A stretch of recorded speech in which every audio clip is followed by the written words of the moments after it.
अस्सलाम वालेकुम स्टूडेंट्स, उम्मीद है आप सब खैरियत से होंगे। इस लेक्चर में हम स्टार्ट करेंगे chapter 6 that is about sampling and reconstruction. ठीक है, जो हम सैम्पलिंग की बात करें जिसका मतलब ये है कि we have a continuous time signal with us और उसकी सैम्पलिंग करके यानी कि उसकी अम, एक पर्टिकुलर टाइम इंस्टेंट्स के बाद या यूनिफॉर्म टाइम इंस्टेंट्स के बाद हम उसके सैंपल्स उठाते हैं और वो एक डिस्क्रीट टाइम सिग्नल में कन्वर्ट हो जाता है। ठीक है, we have a continuous time signal और यूनिफॉर्म सैम्पलिंग जब हम करते हैं, यूनिफॉर्म का मतलब ये है कि जितने भी सैंपल्स उठाए जा रहे हैं हर दो कंसेक्टिव सैंपल्स के दरमियान सेम टाइम ड्यूरेशन है। ठीक है, अच्छा, तो जब हम यूनिफॉर्म सैम्पलिंग अप्लाई करते हैं कंटिन्यूस टाइम सिग्नल्स पे तो we get discrete time signals और इसी तरह से जब डिस्क्रीट टाइम सिग्नल्स के ऊपर एक पर्टिकुलर प्रोसेसिंग अप्लाई की जाती है विच इज़ कॉल्ड रिकंस्ट्रक्शन। ठीक है, और जो रिकंस्ट्रक्शन करने के लिए हम प्रोसेसर्स यूज़ करते हैं या फिर डिवाइसेस इस्तेमाल करते हैं, they are called digital to analogue converters. ठीक है, और उसके बाद जो हमें सिग्नल मिलता है that is a continuous time signal. तो इस चैप्टर में हम थोड़ी सी इन चीज़ों के बारे में गौर से देखेंगे। तो सबसे पहले तो हम ये समझना चाहेंगे कि ये जो पहले वाला प्रोसेस है ना, इसमें हम क्यों इंटरेस्टेड होते हैं। अगर हमने सैम्पलिंग करने के बाद रिकंस्ट्रक्शन करनी ही है और वापस कंटिन्यूस टाइम सिग्नल लेना ही है तो हमें पहले ऑन द फर्स्ट प्लेस इस कंटिन्यूस टाइम सिग्नल को डिस्क्रीट टाइम सिग्नल में कन्वर्ट करने की ज़रूरत क्यों है। अच्छा, ये हम लोगों ने जिस वक्त शुरू में डीएसपी की के फ़ायदे देखे थे कि डिस्क्रीट टाइम सिग्नल प्रोसेसिंग हम क्यों करना चाहते हैं, तो उस वक़्त हम लोगों ने थोड़ी-सी डिस्कशन ये की थी कि उसके कुछ एडवांटेजेस क्या हैं। मसलन प्रोसेसिंग में क्योंकि बहुत सारी चीज़ें आती हैं ना प्रोसेसिंग में, आपकी स्टोरेज, ठीक है, और फिर सक्सेसफुल ट्रांसमिशन।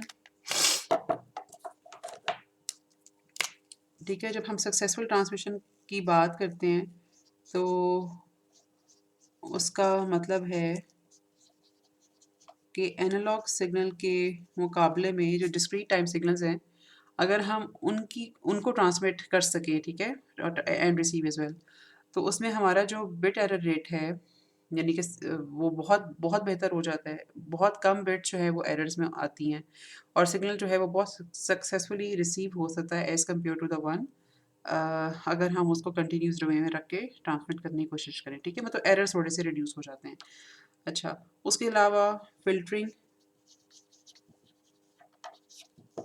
ठीक है, और सिस्टम आइडेंटिफिकेशन वगैरह ये सब चीज़ें जो हैं जो कि प्रोसेसिंग का हिस्सा हैं और ये बहुत ज़्यादा आसान हो जाती हैं अगर हम सिग्नल को डिस्क्रीट टाइम डोमेन में कन्वर्ट कर सकें।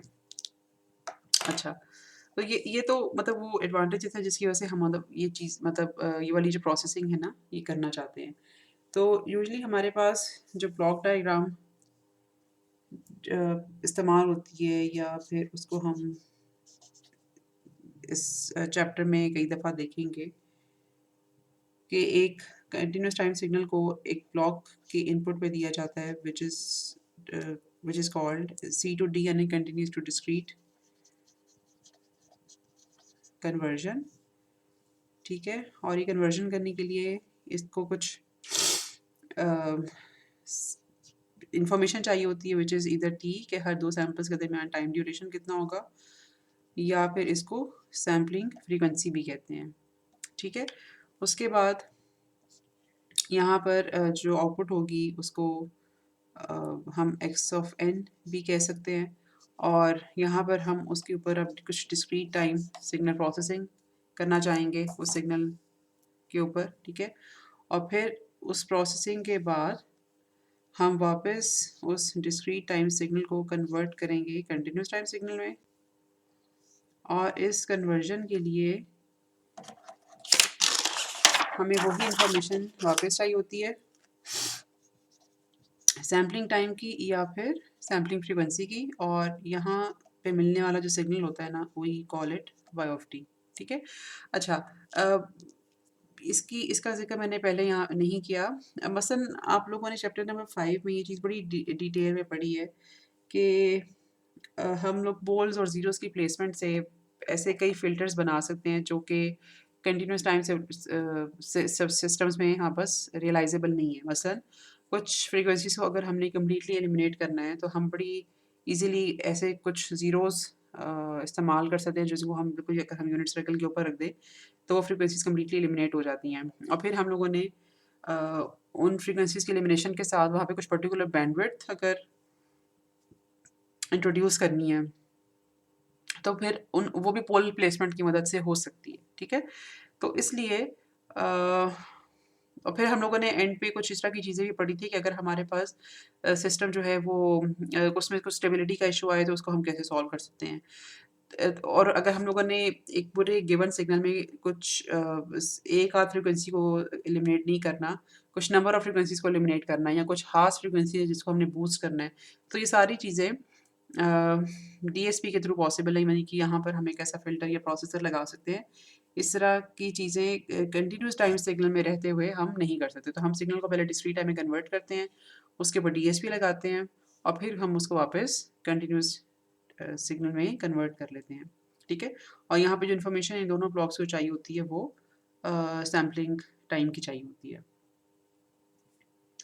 अच्छा, अब इसमें जो है ये बात थोड़ी सी इम्पोर्टेंट है कि हम यहाँ पर सैम्पलिंग टाइम क्या रखें, क्योंकि हम लोगों ने ये चीज़ भी चैप्टर नंबर 1 में पढ़ी थी कि अगर हम लोग लेट्स सपोज़ के सैम्पलिंग टाइम को फ़िक्स कर दें और एक्स ऑफ टी यहाँ पर चेंज होता जाए, मतलब हमें मुख्तलिफ़ तरह के सिग्नल्स के ऊपर प्रोसेसिंग करनी है अगर, तो अगर हम यहाँ पे सैम्पलिंग टाइम को फ़िक्स कर दें तो this might not be a good solution, because it's quite possible कि एक से ज़्यादा सिग्नल्स कंटिन्यूस टाइम में हों, मतलब एक दूसरे से मुख्तलिफ लगने वाले, लेकिन जब वो एक्स ऑफ एन बनेंगे तो वो देखने में एक जैसे लगेंगे। ठीक है। हम लोगों ने ये चीज़ देखी थी कि चैप्टर नंबर 1 में परहैप्स कि ये एक एलिसिंग का जो कॉन्सेप्ट है या एलिसिंग का फीचर वो इस वक्त इनेबल हो सकता है।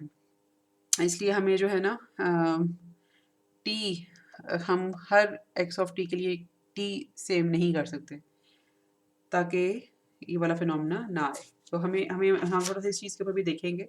अच्छा, यहाँ पर अब हमें जो है ना थोड़ा सा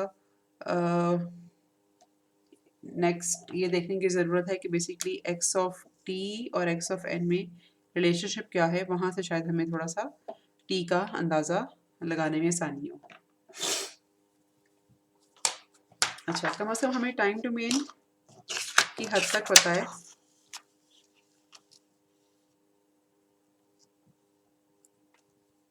कि x of n basically equal होता है एक्स ऑफ टी के whenever t is equal to n t. ठीक है। अच्छा, हमें इस टाइम डोमेन रिलेशनशिप का अंदाज़ा है। अब हमने बेसिकली इनकी फ्रीक्वेंसी डोमेन का रिलेशनशिप देखना है दोनों सिग्नल्स का, एक्स ऑफ टी का स्पेक्ट्रम और एक्स ऑफ एन का स्पेक्ट्रम, इन दोनों के दरमियान में क्या रिलेशनशिप है, वहाँ से हमें थोड़ा सा ये अंदाज़ा हो जाएगा कि हम इस टी को कैसे सिलेक्ट कर सकते हैं। ठीक है। क्योंकि हमें सिर्फ एक प्लॉटेड टाइम डोमेन सिग्नल, मसलन इस तरह का अगर कोई सिग्नल है, ठीक है, जिसको हम डिस्क्रीटाइज कर रहे हैं, तो वी डोंट नो या वी कैन नॉट गेस कि हमें अगर मतलब पहला सैंपल अगर हम लोगों ने लेट सपोज के टी इज इक्वल टू 0 पे उठाया, तो अगला सैंपल क्या हमें 5 सेकंड के बाद उठाना चाहिए, हमें 1 सेकंड के बाद उठाना चाहिए, या हमें उससे भी कम 0.5 सेकंड पे उठाना चाहिए, मतलब ये वैल्यू कितनी होनी चाहिए। तो टाइम डोमेन में देखकर हम ये अंदाज़ा नहीं लगा सकते, तो इसलिए हम अभी एक्स ऑफ एन और एक्स ऑफ टी के स्पेक्ट्रम का रिलेशनशिप जो है वो देखने लगे हैं। अच्छा, इसमें हमें कुछ इक्वेशंस की ज़रूरत पड़ेगी, वो मैं यहाँ पे लिख देती हूँ। मसलन वी वुड नीड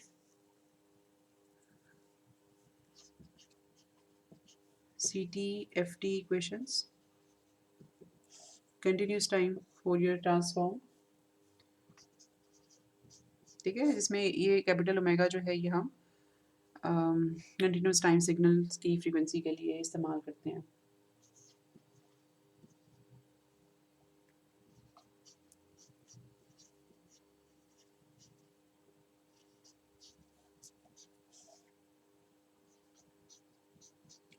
ये एनालिसिस और सिंथेसिस इक्वेशन होगी कंटिन्यूस टाइम सिग्नल्स के लिए। 1/2 पाई माइनस इन्फिनिटी से infinity x of omega e raised to power j omega t dt, ठीक है। अच्छा नहीं, यहाँ पर हमारे पास डी ओमेगा आना चाहिए। अच्छा, फिर हमें ज़रूरत पड़ेगी D T F T equations की।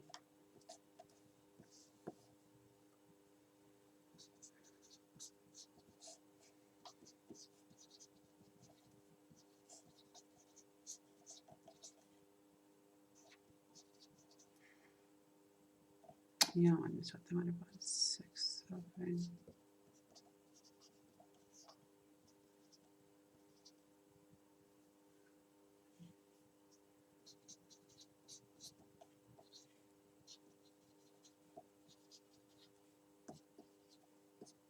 ठीक है। और अच्छा, ये दो सी टी एफ टी की क्वेश्चंस हो गई, ये हमारे पास हो गई डी टी एफ टी की क्वेश्चंस, और एक हम इक्वेशन ये वाली इस्तेमाल करेंगे, तो will call it equation number 5, ठीक है। अच्छा, अब हमने सबसे पहले करना ये है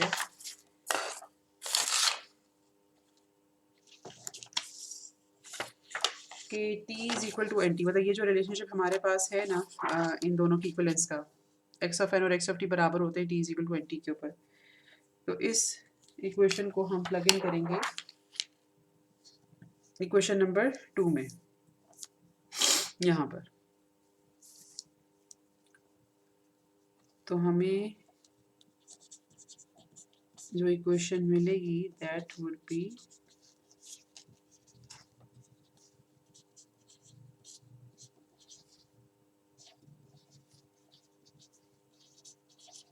समथिंग लाइक दिस, ठीक है। अच्छा, अब इस इक्वेशन को अगर इस इक्वेशन से कंपेयर करें, क्योंकि इन दोनों इक्वेशन की बेसिकली जो लेफ्ट साइड्स हैं वो उनको हम इक्वल कह सकते हैं, ठीक है, मैथमेटिकली।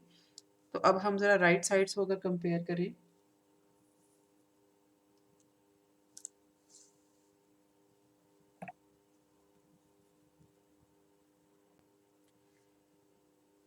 तो बेसिकली इसमें हमारे पास इक्वेशन नंबर, क्या नाम दें उसको, अभी हम 6 कह देते हैं। अच्छा, इक्वेशन नंबर 6 है, हमारे पास कैपिटल ओमेगा इस्तेमाल हो रहा है, और इक्वेशन नंबर 4 में हमारे पास स्मॉल ओमेगा इस्तेमाल हो रहा है, जो कि डिस्क्रीट टाइम सिग्नल की फ्रीक्वेंसी के लिए होता है।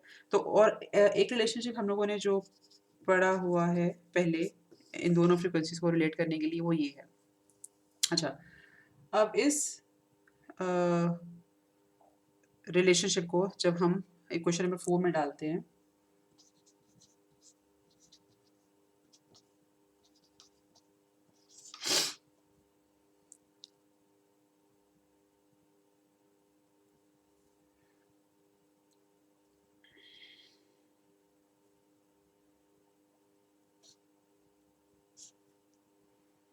x ऑफ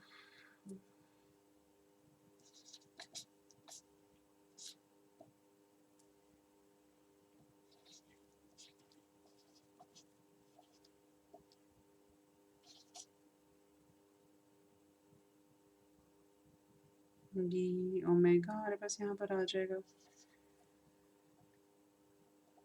और बल्कि डी ओमेगा टी आ जाएगा, और इसमें फिर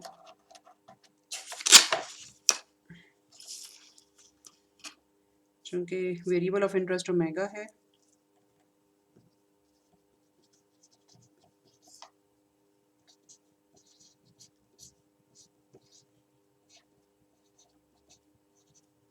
तो इसको हम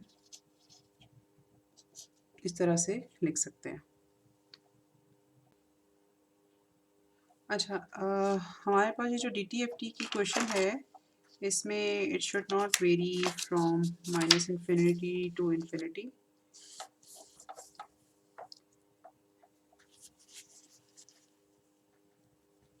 ये एक्चुअली वेरी करती है इक्वेशन -पाई से पाई, ठीक है।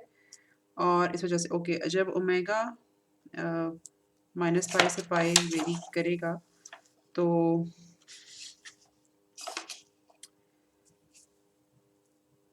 यहाँ पर अगर हम बात करें कैपिटल ओमेगा की, तो फिर ये इसकी जो लिमिट हो जाएगी वो -पाई/t से पाई/t हो जाएगी, ठीक है। एक इसमें ये चीज़ मिसिंग थी। और उसके अलावा चूंकि अगेन t कांस्टेंट है, तो इसको हम यहाँ पर इग्नोर भी कर सकते हैं, ठीक है। और हम इस इक्वेशन को ऐसे भी लिख सकते हैं, मतलब यहाँ इस वेरिएबल को मैं यहाँ पे t के बगैर लिखने लगी हूँ, क्योंकि ये जो बेसिकली फंक्शन है ना, ओमेगा का फंक्शन है, t का फंक्शन ही है t, क्योंकि यहाँ पर एक कांस्टेंट है।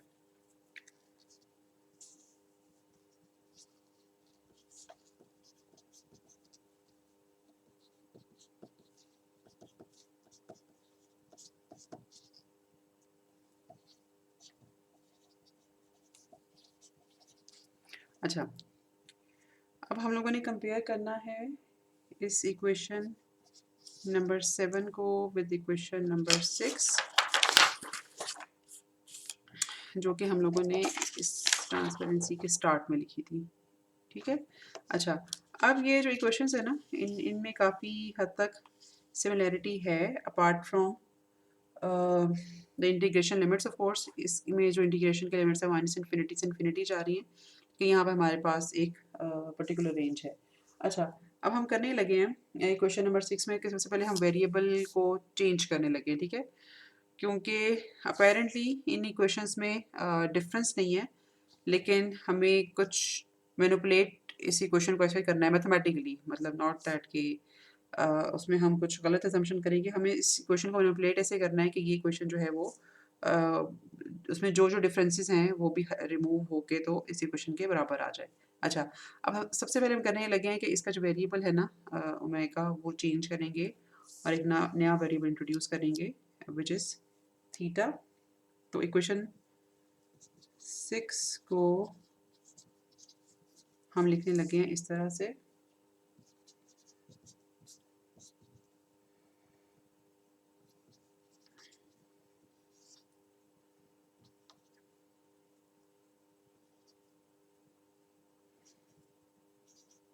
ठीक है। ओमेगा की जगह थीटा लिखने लगे हैं।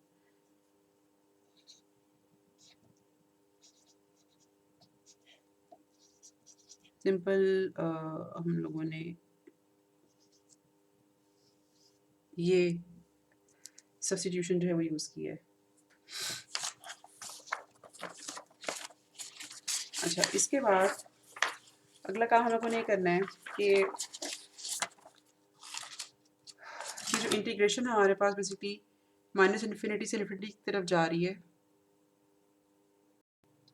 हमने ज़ूम करना है कि बहुत मतलब ये इन्फिनिट नंबर ऑफ चंक्स हैं, यानी कि इन्फिनिट नंबर ऑफ समेशंस हैं जिनसे मिलकर ये इंटीग्रेशन बनी है। तो इसको हम मतलब, और हर चंक जो है उसकी विड्थ बराबर है, तो इसको हम लिख सकते हैं इस तरह से कि is varying from -infinity to infinity, और ये जो एक इंटीग्रेशन का चंक है that ranges from this variable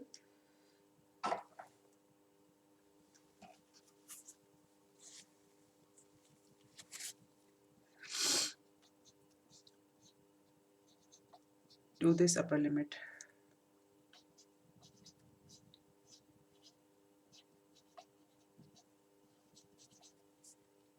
ठीक हो गया। अच्छा, मतलब एक जो इंटीग्रेशन का स्पैन है ना, that is for duration 2π/t, ठीक है। और ये 2π/t के इन्फिनिट नंबर ऑफ चंक्स को हम लोगों ने ऐड अप कर लिया। अच्छा, अब नेक्स्ट हम लोगों ने फिर एक दफ़ा वेरिएबल का नाम चेंज करना है।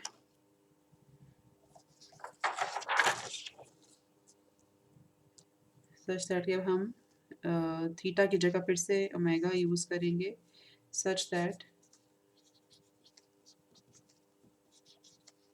कि ओमेगा को हम पुट करेंगे अब इसके बराबर, ठीक है?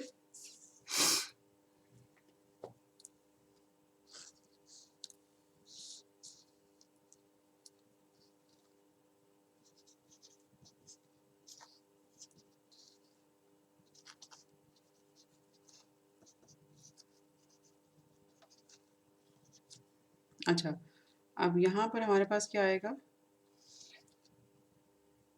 मैं लिमिट्स बाद में लिखती हूँ। जब जहाँ पे एक्स ऑफ थीटा लिखा हुआ है वहाँ पे हम लिखेंगे basically omega minus 2 pi by t k, ठीक है, multiplied by e raise to power j omega minus 2 pi by t k n, और यहाँ पर हमारे पास आ जाएगा डी ओमेगा, ठीक है, बाकी तो चीज़ें यहाँ पर कांस्टेंट है, ओके। और हमारे पास अब जो ये इंटीग्रेशन की रेंज है इसको आप इसको ट्राई करना, it should now change back to this range, ठीक है, -π/t से π/t। अच्छा, अगला काम इस ये जो एक्सपोनेंशियल की पावर है इसे खोलने का करना है।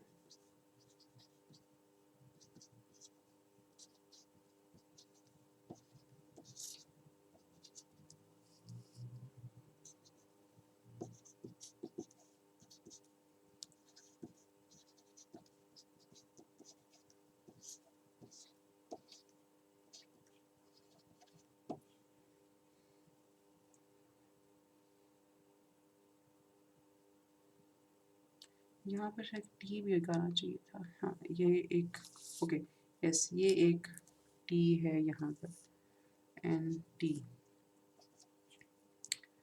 और ई रेज़ टू पावर 2 पाई के एन, ठीक है, इसका टी जो है वो इस टी से कैंसिल हो जाएगा, ये टी और ये T into T omega, this thing would be equal to 1।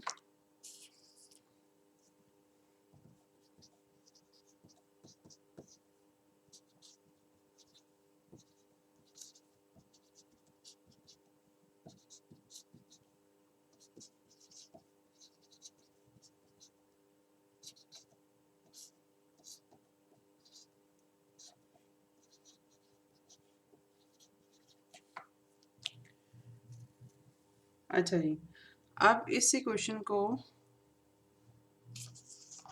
आप जरा कंपेयर करें इक्वेशन नंबर 7 के साथ।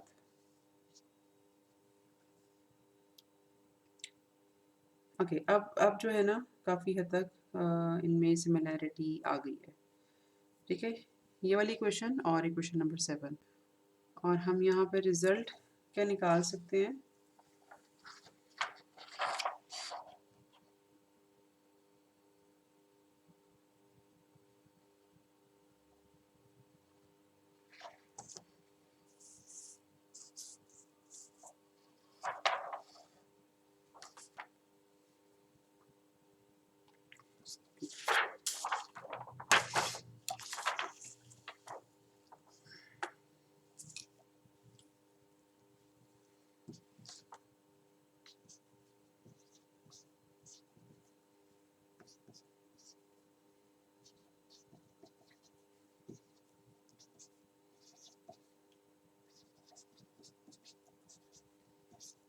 अच्छा, आई गेस मैंने जो शुरू में यहाँ पर टी ड्रॉप किया था ना वो प्रॉब्ली, हाँ वो नहीं करना था।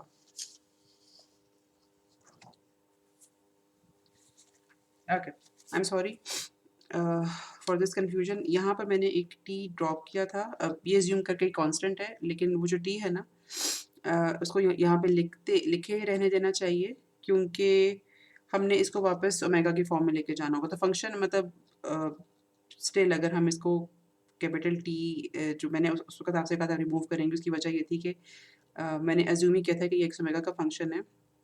लेकिन हमें चूँकि इसको वापस स्मॉल ओमेगा में लेके जाना है, तो this T should be written here. Okay, तो वो फिर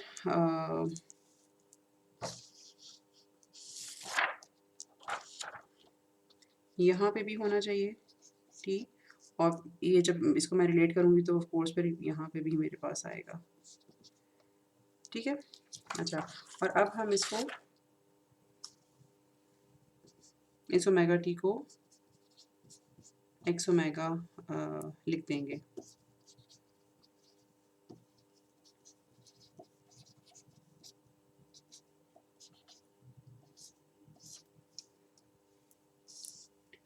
और फाइनली हम इसको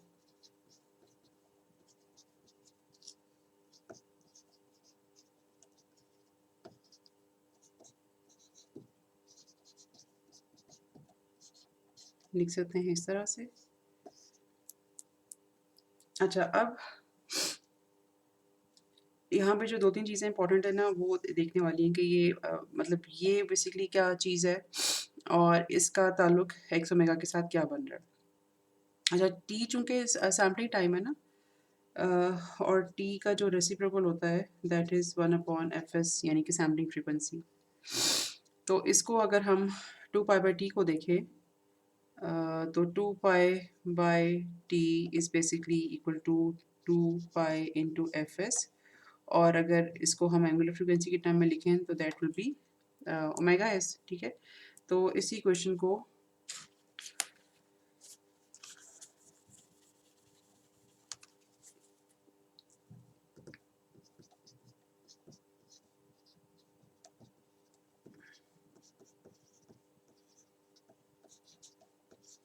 लिखने का एक और तरीका ये भी हो सकता है। अच्छा, अब हमें इस इक्वेशन से पता क्या चला, ये क्वेश्चन बेसिकली हमें ये बता रही है कि एक्स ओमेगा विच इज़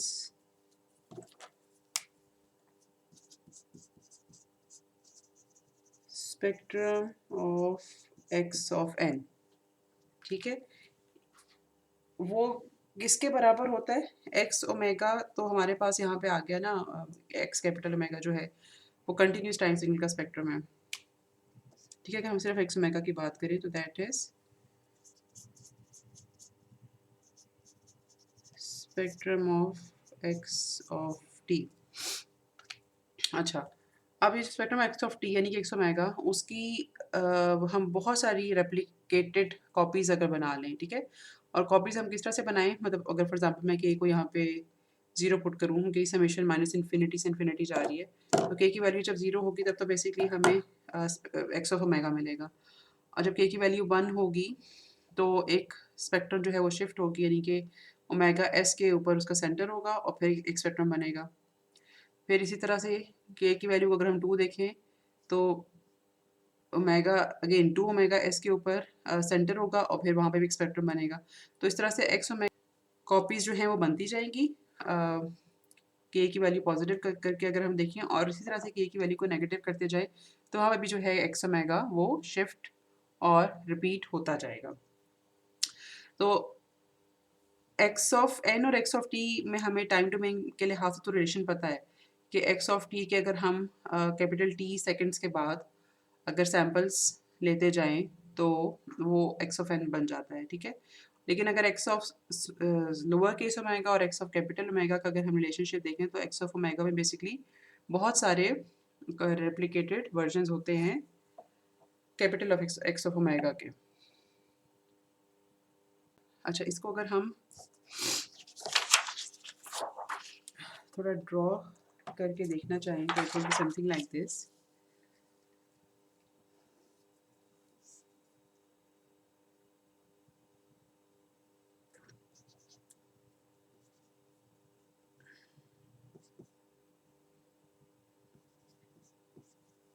कि अगर यहाँ पे मेरे पास ये x, मतलब ये जो स्पेक्ट्रम है यहाँ तक कि x ओमेगा है, तो फिर मेरे पास ओमेगा एस के ऊपर वापस मुझे इस तरह का स्पेक्ट्रम मिलेगा, 2 ओमेगा एस के ऊपर वापस इस तरह का स्पेक्ट्रम मिलेगा, और इसी तरह से यहाँ पर माइनस ओमेगा एस के ऊपर भी एक इस तरह की कॉपी मिलेगी। ठीक है, मतलब टाइम डोमेन में सैम्पलिंग जब हुई है तो फ्रीक्वेंसी डोमेन में यहाँ पे रेप्लिकेशन हो गई है। ठीक है, अच्छा ये जो 1/t है यहाँ पे समेशन के बाहर, इसका मतलब ये है कि हर जो कॉपी है ना वो 1/t के फैक्टर से मल्टीप्लाई होगी। तो ओरिजिनल स्पेक्ट्रम जो भी था एक्स ऑफ कैपिटल ओमेगा का, जब वो शिफ्टेड कॉपी उसकी बनेंगी और वो ओवरऑल स्मॉल एक्स ओमेगा बनेगा, तो हर उसकी जो कॉपी है ना वो 1/t से मल्टीप्लाई होने के बाद मिलेगी हमें। अच्छा, अब यहाँ पर ओमेगा एस ने बहुत मतलब एक प्रॉपर रोल प्ले करना है। Omega S which is dependent upon the sampling time interval. ठीक है, अगर ये ओमेगा एस अच्छा पहले हम इसका रिलेशनशिप लिख लेते हैं, फिर थोड़ा रिलेट करना आसान होगा। Omega S is equal to 2π/t। अच्छा, अगर ये t बहुत बड़ा हो जाए, टाइम डोमेन में इसको देखते हैं साथ।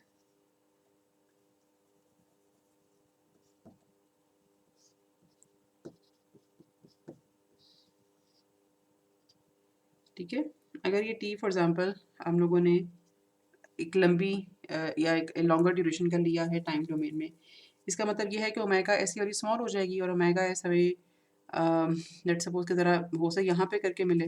ठीक है, तो अगर ओमेगा एस हमें यहाँ पे मिलेगा, इसका मतलब ये है कि वो जो ये जो कॉपी है वो कुछ इस तरह से हमें मिलेगी, यानी कि पुराना सिग्नल k = 0 के यहाँ पे मौजूद है और अभी वो नहीं ख़त्म नहीं हुआ और हमारे पास उसकी रेप्लिकेट कॉपी आ जाएगी, फिर उसकी अगली कॉपी जो है वो कुछ इस तरह से आ जाएगी। ठीक है, तो इसका मतलब ये है कि अगर हम लोगों ने टी को बहुत बड़ा ले लिया टाइम डोमेन में, तो जो फ्रीक्वेंसी डोमेन में उसमें कुछ इस तरह का इशू हमें फेस करने को मिल सकता है।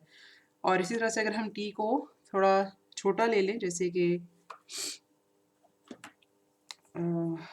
कम ड्यूरेशन का मसलन यहाँ तक, ठीक है, तो हो सकता है कि यहाँ अगर ये हमारे पास ओरिजिनल स्पेक्ट्रम है तो चूँकि ओमेगा इसकी वैल्यू अब ज़्यादा है, तो इस तरह से करके यहाँ पे करके हमें कहीं मिलेगा अगला अगला वर्जन या अगली कॉपी, वो बिल्कुल इसके साथ जुड़ी हुई नहीं होगी, क्योंकि अगली कॉपी डिपेंड करती है ओमेगा एस पे। ओमेगा एस की वैल्यू अब ज़्यादा है बिकॉज टी की वैल्यू छोटी है। ठीक है, तो हमें टाइम डोमेन में हो सकता है कि ये चीज़ पता ना चले कि हमने कैपिटल टी कितना लेना है, लेकिन स्पेक्ट्रम को देखकर हम थोड़ा सा अंदाज़ा लगा सकते हैं। अच्छा, इसमें जो है ना अब थोड़ी सी चीज़ें हैं जो कि हमें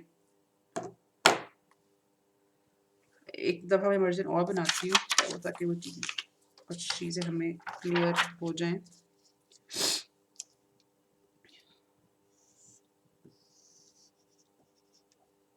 अच्छा, ये उसकी पहली कॉपी यहाँ पे ख़त्म हो रही है। लेट्स अज्यूम कि इसकी हाईएस्ट फ्रीक्वेंसी जो है वो ओमेगा एच है। ठीक है, और लेट्स सपोज कि दिस इज़ ओमेगा एस जो उसका अब एक अगला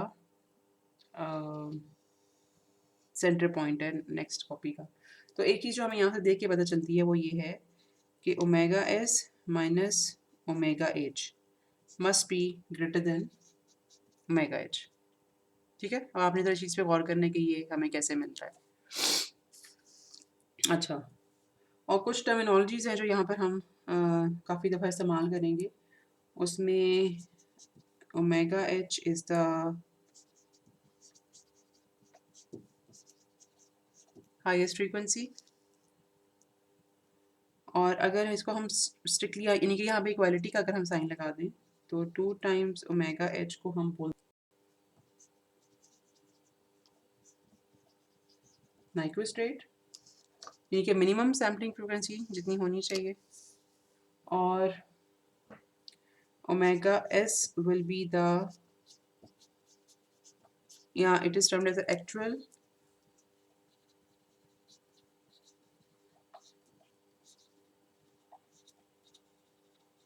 सैम्पलिंग फ्रीक्वेंसी। ठीक है, तो ये बात आपको बहुत क्लियरली पता होनी चाहिए कि नाइक्विस्ट रेट क्या है, कि अगर हम एग्जैक्टली अपनी सैम्पलिंग फ्रीक्वेंसी को twice of the highest frequency रखें, यानी कि ये जो इक्वेशन है ना, इसमें अगर हम इक्वालिटी का साइन के साथ इसी क्वेश्चन को इस्तेमाल करें। लेकिन अगर इसी तरह से इनइक्वालिटी की बात हम करते हैं तो इसका मतलब ये है कि omega S should be greater than twice of the highest frequency. जो एक्चुअल ओमेगा एस अज्यूम की जाती है that is called sampling frequency, whereas 2 times highest frequency is called nyquist. अच्छा, अब यहाँ पर एक एग्जांपल है जो हमें करनी चाहिए so that we should know कि अगर हम ये इनइक्वालिटी फुलफिल ना करें तो उसकी वजह से क्या मसला हो सकता है।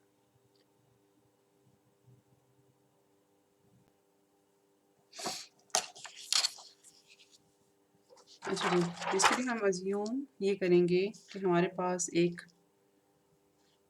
कंटिन्यूस टाइम सिग्नल है, ठीक है। दो एग्जांपल्स के थ्रू देखेंगे इसको। हमारे पास एक कंटिन्यूस टाइम सिग्नल है जिसको हम एक्सप्रेस करेंगे इस तरह से, और ओमेगा नॉट, और इसको हम ऐसे भी लिख सकते हैं, ठीक है।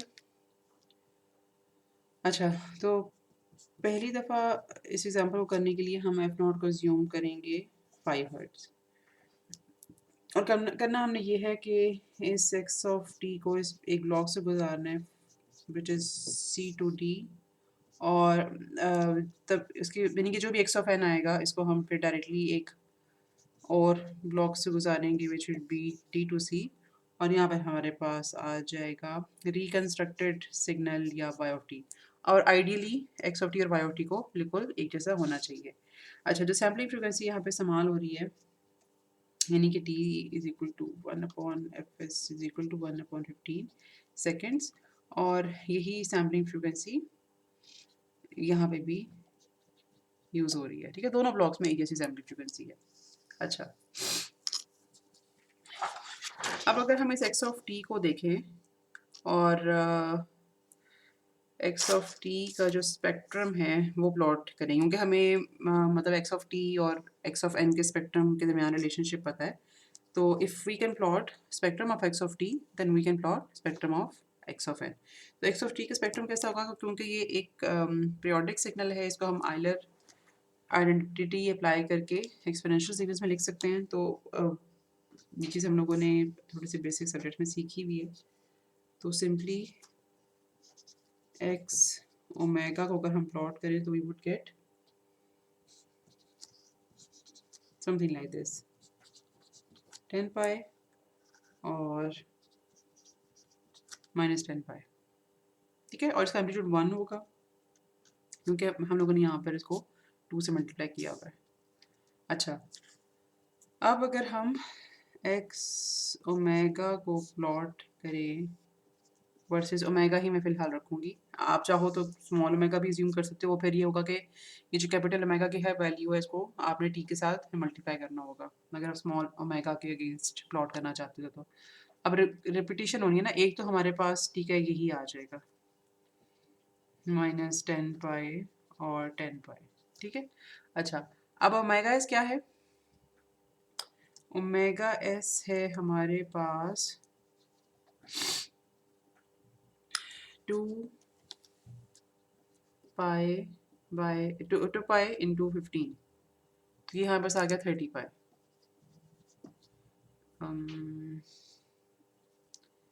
तकरीबन यहाँ पे, ठीक है,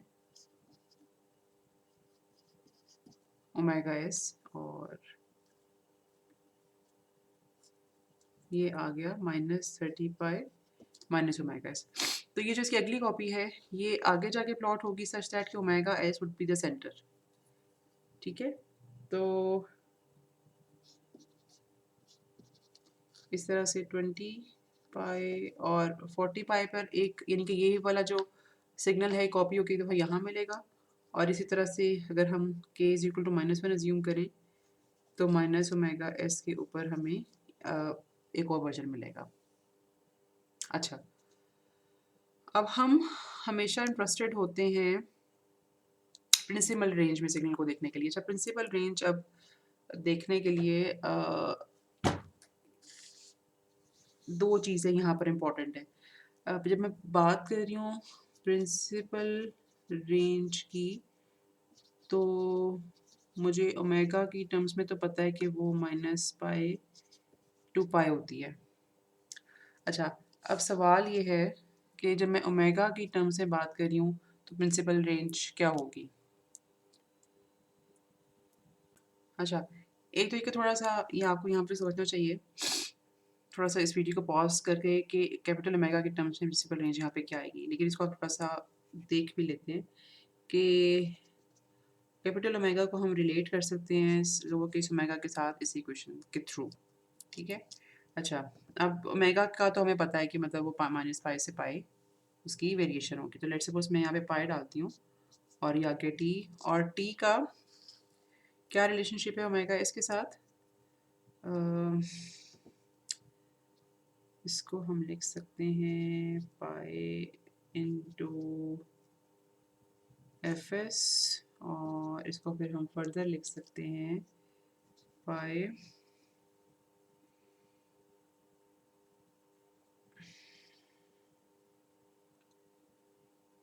एफ एस को हमने लिखना है एंगल फ्रीक्वेंसी की टर्म्स में।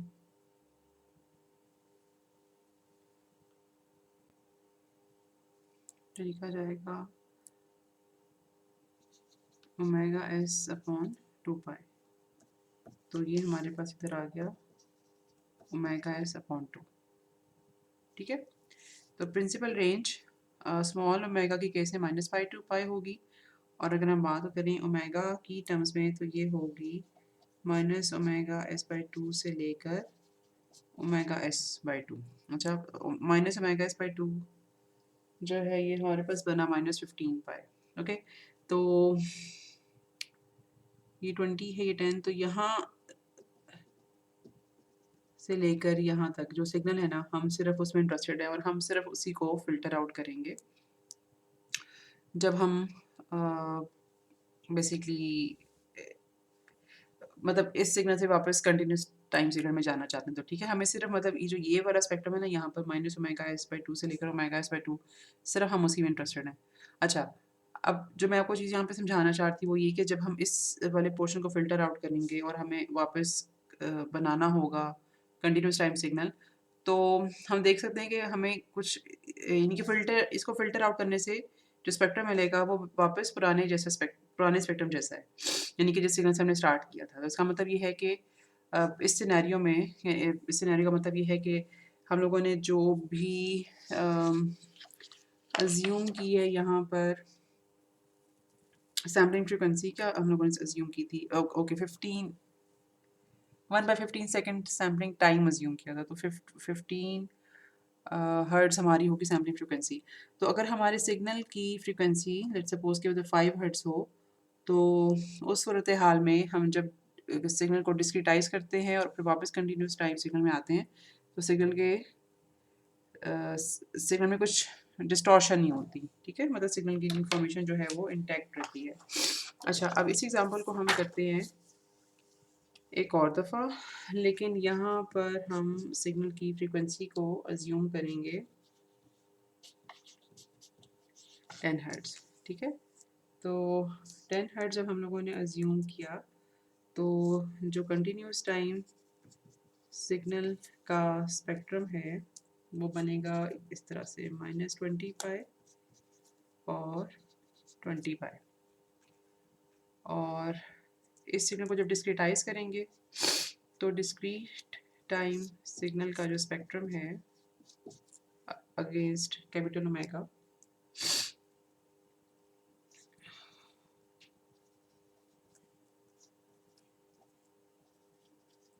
अच्छा अब 30π यहाँ पे करके हमारे पास है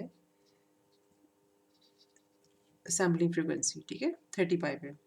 अच्छा, अब ये वाला जब सिग्नल वापस मतलब आगे जाके कॉपी होना है सच दैट कि इसका सेंटर जो है, मतलब इस सिग्नल का को हमने कॉपी करना है और सेंटर हम लोगों ने 30π को रखना है, तो आप देख सकते हो कि एक मेरे पास इम्पल्स आएगी 10π के ऊपर और दूसरी इम्पल्स है वो आएगी 50π के ऊपर आनी चाहिए, 50 पाई, ठीक है।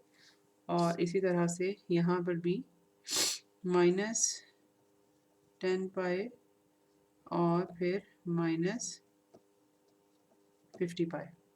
अच्छा, अब हम पुराने एग्जाम्पल में जो हम लोगों ने देखा था कि अगर हम प्रिंसिपल रेंज की बात करें तो ओमेगा की टर्म्स में स्मॉल ओमेगा की टर्म्स में -पाई टू पाई, और अगर हम बात करें कैपिटल ओमेगा की टर्म्स में तो दैट वुड बी मतलब सैम्पलिंग फ्रीक्वेंसी का हाफ, मतलब -ओमेगा/2 से लेकर ओमेगा/2 विच वुड बी -15 पाई से 15 पाई। तो हमें जो सिग्नल मिलेगा वो अगेन ये वाला सिग्नल होगा। और आप देख सकते हो कि ये जो इम्पल्सेस हैं -10 पाई पे और 10 पाई पे, तो इसके नतीजे में जो बनने वाला कंटिन्यूस टाइम सिग्नल होगा वो वैसा सिग्नल नहीं होगा जहाँ से हमने स्टार्ट लिया था, ठीक है। ये एक लोअर फ्रीक्वेंसी का सिग्नल है। अच्छा, अब यहाँ पे गड़बड़ क्या हुई है? गड़बड़ यहाँ पर ये हुई है कि हम लोगों ने जो सैम्पलिंग फ्रीक्वेंसी है उसको सिग्नल की फ्रीक्वेंसीज के ट्वाइस से यानी कि डबल से ज़्यादा नहीं लिया, ठीक है। हम लोगों ने उसको थोड़ा सा ज़्यादा लिया है लेकिन ट्वाइस से ज़्यादा नहीं लिया। तो ये वाला जो फिनोमिना है ना, मतलब इसको हम लोग अंडर सैम्पलिंग कहते हैं। तो इसकी सैम्पलिंग, इसका सैम्पलिंग टाइम ज़्यादा लिया गया है, इसको इसको अंडर सैम्पल किया गया बेसिकली। इस फिनोमिना को हम इस तरह से कहेंगे जिसकी वजह से जब डिस्क्रीटाइजेशन हुई है या सॉरी जब रिकंस्ट्रक्शन हुई है या वापस कंटिन्यूस टाइम सिग्नल बनाया गया है तो हमारे पास एक प्रॉपर या अप्रोप्रिएट सिग्नल नहीं बना। तो जो डिस्क्रीट टाइम सिग्नल बनाने के लिए हमने सैम्पलिंग टाइम लेना होता है, we should be very careful about it. और उसमें सैम्पलिंग टाइम हम इस तरह से लेंगे कि जो सिग्नल की हाईएस्ट फ्रीक्वेंसी है कंटिन्यूस टाइम सिग्नल में उसके ट्वाइस से ज़्यादा होना चाहिए सैम्पलिंग फ्रीक्वेंसी को। अच्छा, आज हम लोगों ने थोड़ा सा ना इस लेक्चर में ये देखा है कि हम कंटिन्यूस टाइम से डिस्क्रीट में कैसे जाते हैं, ठीक है। ओके, और थोड़ा सा साथ ये भी देखा है कि जिस कंटिन्यूस टाइम से डिस्क्रीट टाइम में जब जाएंगे तो वहाँ पे हम लोगों ने सैम्पलिंग इंटरवल कैसे सिलेक्ट करना होता है। अब नेक्स्ट लेक्चर में इंशाल्लाह थोड़ा सा इस चीज़ को डिस्कस करेंगे कि अगर हम लोगों ने डिस्क्रीट से कंटिन्यूस मैनर, जैसे मैं आपसे बार-बार ये कहा कि हम सिर्फ इस सिग्नल में इंटरेस्टेड हैं, तो ये सिग्नल हमें वापस मिलता कैसे है? यहाँ पे मतलब इस सिग्नल को एक्सट्रैक्ट हमने कैसे करना होता है? उसकी एक्सट्रैक्शन जो है वो बेसिकली रिकंस्ट्रक्शन कहलाएगी। हम इसे एक्सट्रैक्ट करेंगे तो हम वापस कंटिन्यूस टाइम की तरफ जाएँगे। तो रिकंस्ट्रक्शन कैसे होती है वो हम देखेंगे, और फिर कुछ एग्ज़ाम्पल्स हम इस तरह की देखेंगे कि यहाँ पे तो हम लोगों ने सिर्फ डिस्क्रीट टाइम में कन्वर्ट किया और फिर वापस कंटिन्यूस में ले गए। तो डिस्क्रीट में कन्वर्ट करने के बाद कुछ प्रोसेसिंग उसके ऊपर लगाएँगे और फिर उसको आप कंटिन्यूस में लेके जाएँगे, ठीक है। तो ये दोनों चीज़ें हमने इंशाल्लाह करनी हैं अगले लेक्चर में। तो अभी तक के लिए अल्लाह हाफ़िज़।